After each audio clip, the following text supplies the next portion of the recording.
Hello everyone, my name is Penelope Muzanenhamo. I am Assistant Professor in Business in Africa at UCD Microsoft Graduate Business School in Ireland. My colleague and co-author Rashedur Chowdhury is Associate Professor in Strategy and Entrepreneurship at the University of Southampton in the UK. We are both humbled and honored to receive the award for Best Critical Management Learning and Education Paper 2020 for our research that's exploring the epistemic injustice experiences of Black scholars and possibilities for advancing Black scholarship within management and organization studies. Our work emerged from our personal experiences as ethnic minority scholars, which raised questions on the role we could play in the decolonization of the mind. It was around the time that my colleague Rashedur Chowdhury was investigating the anti-Rhodes movement in South Africa.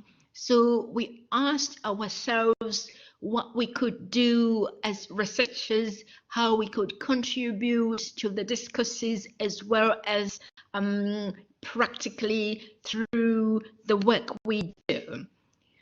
That took us to literature on Black scholars' experiences in general. We sought to understand what Black scholars had done in the past, what they had written about, what their experiences were, what progress had been made within literature with regards to mental decolonization and the progress of Black scholars in general. What we established was a pattern of marginalization and discrimination based on skin color that disenfranchised Black scholars as knowledge producers and disseminators. This took us to the concept of epistemic injustice as defined by Miranda Fricker, who articulated as a wrong done to someone specifically in their capacity as a knower based on their social identity. So epistemic injustice involves the valuing individuals and marginalizing individuals, and it affects people like women, Black individuals, and other ethnic minorities. So with a particular focus on Black scholars, we looked at how white supremacy is the idea that the white race is superior simply by virtue of it being white affected the practices linked to epistemic injustice. So the Black scholar, the Black individual within academia, has been traditionally marginalized. Like I said, there is racism in academia. There is also epistemic injustice resulting from racism, which suppresses Black scholarship. By Black scholarship, we mean knowledge that is grounded in the social realities of Black people, which is produced by Black scholars or Black bodies with the goal to counter hegemonic misrepresentations of who Black people are, their place in society and the world, as well as their potential. So historically, we have prominent Black scholars like Du Bois, who were ignored and marginalized because of the theories that they developed, which were not aligned with hegemonic interests. Du Bois' work was marginalized, and Du Bois was excluded from accessing resources and teaching at predominantly white schools, white universities, by hegemonic actors.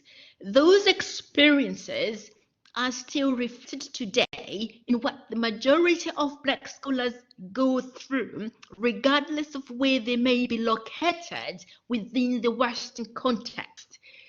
They are not trusted, their research themes are ostracized, the samples, Black samples, are trivialized, they are not considered relevant and valid sources of academic insights or scientific inquiry. Black educators are rejected by students. Their authority is contested by many students, and this is attributable to how society has socially created the image of a Black individual as an inferior body carrying inferior knowledge. Black scholars' performance is harshly evaluated by students, and their achievements in general are downplayed or trivialized across the board. Now, you might be wondering, how then Black scholars survive given the harshness of the academic environment as we established in our research. There are three approaches broadly that we identified as compromising, collusion, and radicalism. Compromising involves assimilation into the hegemonic structures whereby the Black scholar adapts to the status quo. The Black scholar does not undermine the agenda of Black scholarship. The Black scholar who compromises does not embrace white supremacist ideas. Then there is collusion, which involves full assimilation into the hegemonic structures whereby a collusive Black scholar embraces white supremacist ideas about the social, political, and economic location of the Black individual. Then there is radicalism, whereby a radical Black scholar challenges the status quo, challenges hegemonic misrepresentations of Black people, and challenges epistemic injustice within academia. These strategies allow Black scholars to survive, but they do not reduce epistemic injustice. So the question is, why does that matter? Why should anyone else care about epistemic injustice other than Black scholars and Black people? There are several reasons, but I will look at three here. First of all, epistemic injustice is immoral. It is immoral to devalue people, to devalue knowledge produced by people on the basis of their skin color. Epistemic injustice also diminishes the utility of the global management and organization studies beyond white communities. Management and organization studies is so far Eurocentric, rendering it rather irrelevant beyond the Western context. Epistemic injustice also implies hypocrisy within diversity and inclusion, management and organization studies, and the broader academia. It is hypocritical of business schools and universities to preach about the merits of diversity and inclusion when they are failing to integrate Black intellectuals into the processes of knowledge production and dissemination.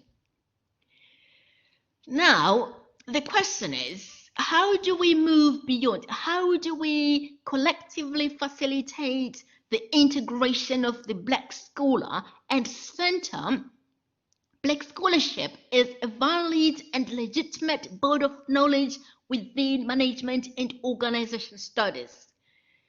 There are various initiatives that can be undertaken by cross-racial coalitions in form of intellectual activism. Such initiatives involve the structure of editorial boards, involve training students about evaluation, the impact of epistemic injustice and racism on evaluating scholars. It involves training reviewers about the impact of epistemic injustice and racism on judging relevance and significance of research. So there are multiple ways through which cross-racial coalitions consisting of Black scholars, brown scholars, and white scholars can transform the status quo. We have witnessed such potential from the recent developments following George Floyd's murder in the USA. Thank you for your attention.